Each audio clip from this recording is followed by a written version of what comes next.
So, as I said before, carbon shows a diversity of structures because it can make four bonds. So it can make very strong bonds with itself. So carbon-carbon bonds are very strong. As It can make four bonds in total, and there's a variety of ways that it can make those four bonds. So it can make single bonds, it can make double bonds, it can make triple bonds, and these are present in all sorts of molecules. So benzene shows single and also multiple bonds.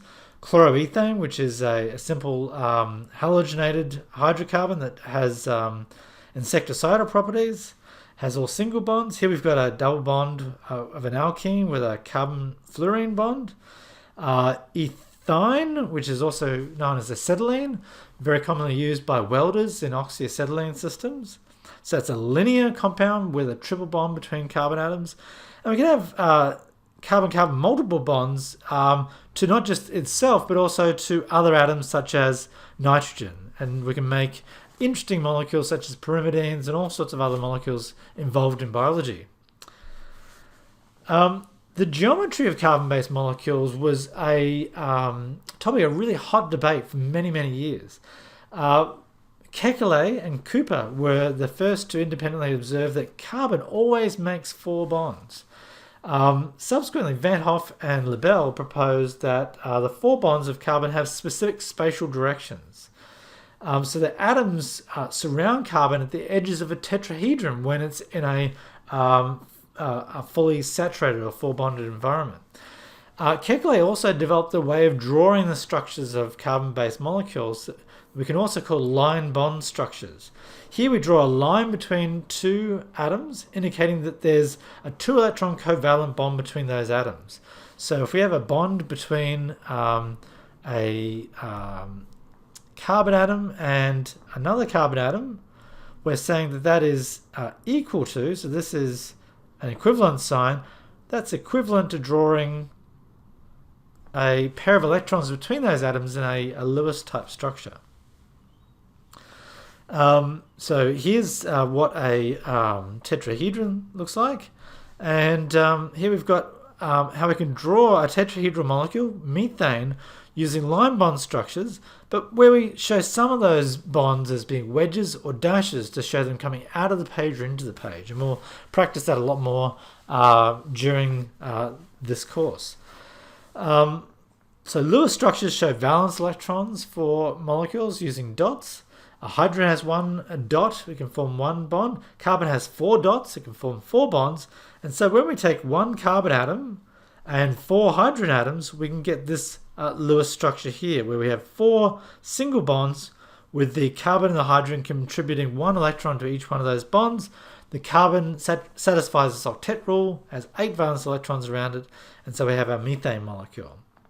So the stable molecule results as a consequence of completing that octet around carbon and having strong bond energies for these carbon-hydrogen bonds. So it's a particularly stable molecule.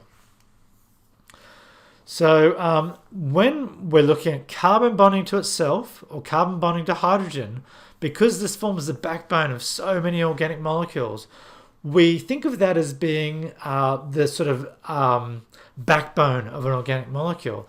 And then when we have other elements attached to carbon, we call those heteroatoms. So hetero meaning different. And so heteroatoms are anything other than carbon or hydrogen that is bonded to a carbon atom.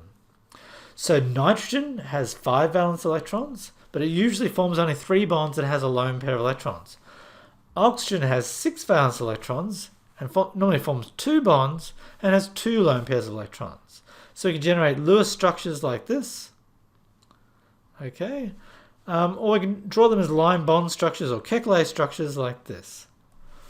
So the valence electrons that we are using here that are not used for bonding, we call either lone pair of electrons or non-bonding electrons. And we just draw those in Lewis structures like this.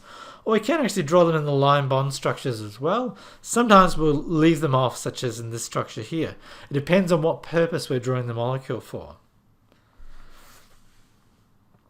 So the Kekulé way of drawing molecules is by far the most prevalent amongst organic chemists because we can convey the bonding within a molecule and the shape of the molecule very quickly without drawing a whole lot of extraneous detail that we're not interested in. So because carbon-carbon bonds and carbon-hydrogen bonds are so strong, we actually really don't care about them a whole lot. They're not going to break very easily.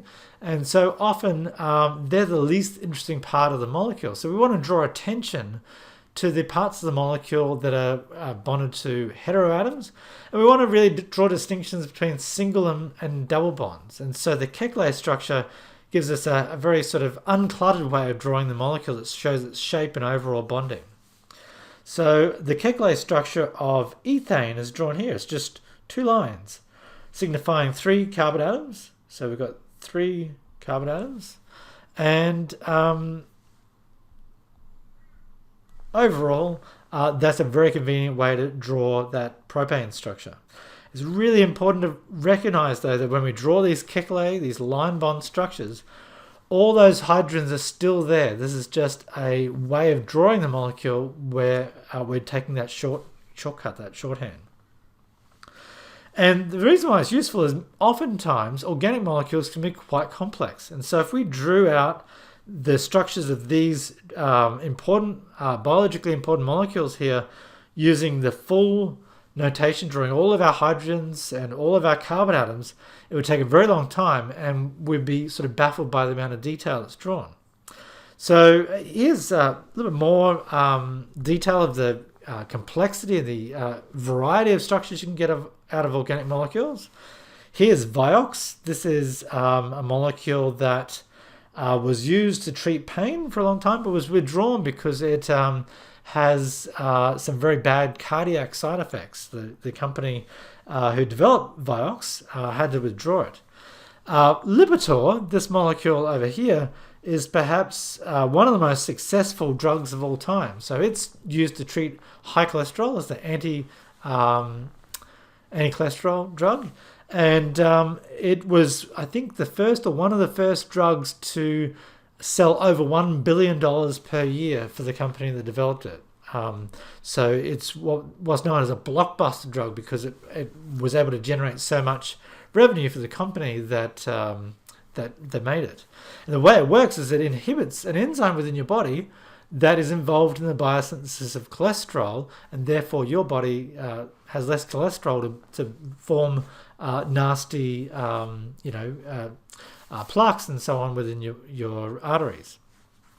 Oxycodone is a very commonly used, very strong anti-pain medication that's based on the morphine structure.